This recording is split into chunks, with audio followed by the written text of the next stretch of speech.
رسولوں کو پشیمان کرنے کے لیے یا شرمسار کرنے کے لیے نہیں ہوگا، بلکہ ان کی امتوں کو شرمسار کرنے کے لیے ہوگا۔ جیسے فرمایا وَإِذَا الْمَوْءُودَةُ سُئِلَتْ بِأَيِّ ذَنبٍ قُتِلَتْ، وہ بچی جو زندہ درگور کر دی گئی تھی، اس بچی سے اللہ سوال کرے گا کہ تم بتاؤ تمہیں کس جرم میں زندہ درگور کیا گیا، اور ان قاتلوں سے اللہ نہیں پوچھے گا کہ تم نے اس بچی کو کیوں قتل کیا۔ تو اسی طرح اللہ تعالیٰ ان رسولوں سے سوال کرے گا کہ اے میرے رسولوں بتاؤ جب تم دعوت میرے دین کے لے کر گئے تو تمہاری امتوں نے کیا جواب دیا۔ فرمایا فَلَنَسْأَلَنَّ الَّذِينَ أُرْسِلَ إِلَيْهِمْ وَلَنَسْأَلَنَّ الْمُرْسَلِينَ، ہم ان سے بھی سوال کریں گے جن کی طرف رسول بھیجے گئے، اور رسولوں سے بھی سوال کریں گے۔ اگر رسولوں نے نہیں پہنچایا تو پھر اعتراض ان پر ہوگا، اگر رسولوں نے پہنچا دیا اور انہوں نے نہیں مانا تو اعتراض ان پر ہوگا۔ تو اللہ پوچھے گا کہ بتاؤ تمہیں کیا جواب دیا گیا؟ قالوا لا علم لنا، کہیں گے ہمیں کوئی علم نہیں۔ انک انت علام الغیوب، یقیناً آپ چھپی ہوئی باتوں کو بہت زیادہ جاننے والے ہیں۔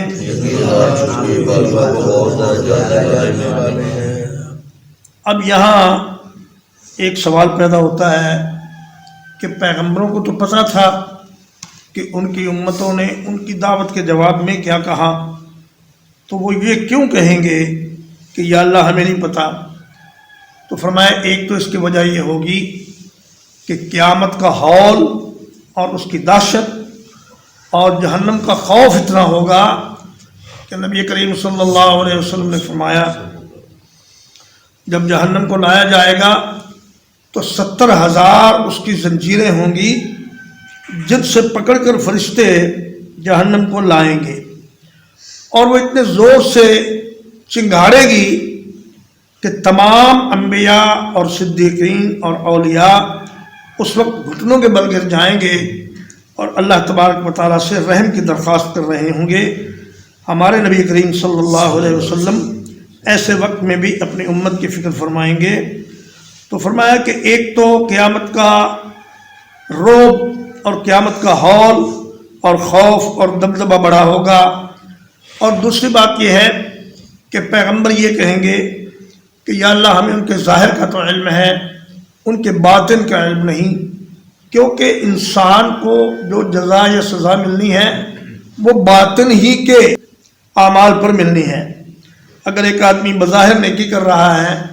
لیکن اس کے دل میں نیت ریاکاری کی ہے تو وہ نیکی نہیں بلکہ وہ اس کے لیے عذاب کا باعث ہے۔ اور تیسرا معنی اس کا مفسرین کرام نے یہ بیان کیا ہے کہ انبیاء یہ فرمائیں گے کہ یا اللہ ہماری زندگی میں تو ہمیں پتہ ہے انہوں نے کیا کہا، لیکن ہمارے بعد انہوں نے ہماری شریعت پر کتنا عمل کیا اور ہمارے بعد انہوں نے کتنی بدعات جاری کی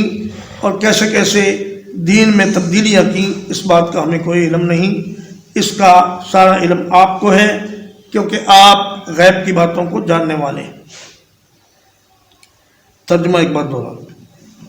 فَإِنْ عُثِرَ عَلَىٰ أَنَّهُمَا اسْتَحَقَّا إِثْمًا،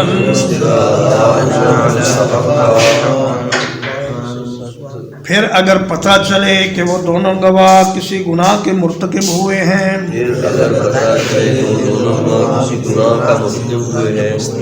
فَآخَرَانِ يَقُومَانِ مَقَامَهُمَا،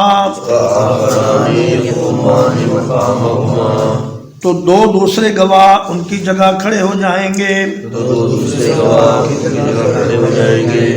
من الذین استحق علیہم الاولیان،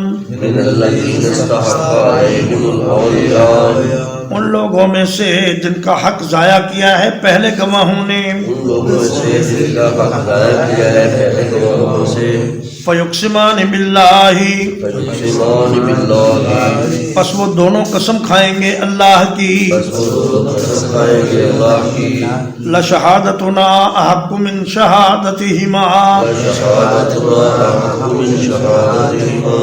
کہ ہماری گواہی ان دونوں کی گواہی سے زیادہ ٹھیک ہے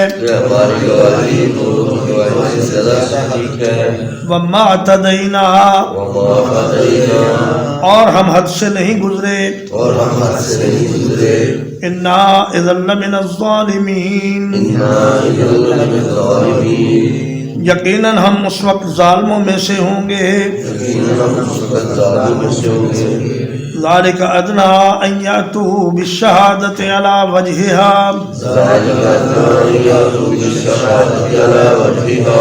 یہ زیادہ قریب ہے اس بات کے کہ ادا کریں وہ گواہی کو اس کے طریقے پر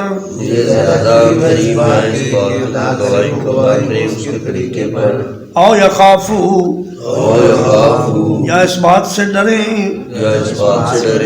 ان ترد ایمان بعد ایمانہم کہ ان کی قسمیں رد کر دی جائیں گی رشتہ داروں کی قسموں کے بعد واتقوا اللہ واسمعوا اور اللہ سے ڈرتے رہو اور سنو واللہ لا یہدی القوم الفاسقین اور اللہ تعالیٰ نہیں ہدایت کرتا فاسقوں کی قوم کو یوم یجمع اللہ الرسل جس دن جمع کرے گا اللہ تعالیٰ رسولوں کو فَيَقُولُ مَاذَا أُجِبْتُمْ تو کہے گا تمہیں کیا جواب دیا گیا قَالُوا لَا عِلْمَ لَنَا کہیں گے ہمیں کوئی علم نہیں اِنَّكَ أَنْتَ عَلَّامُ الْغُيُوبِ یقیناً آپ تمام چھپی ہوئی باتوں کو بہت جاننے والے ہیں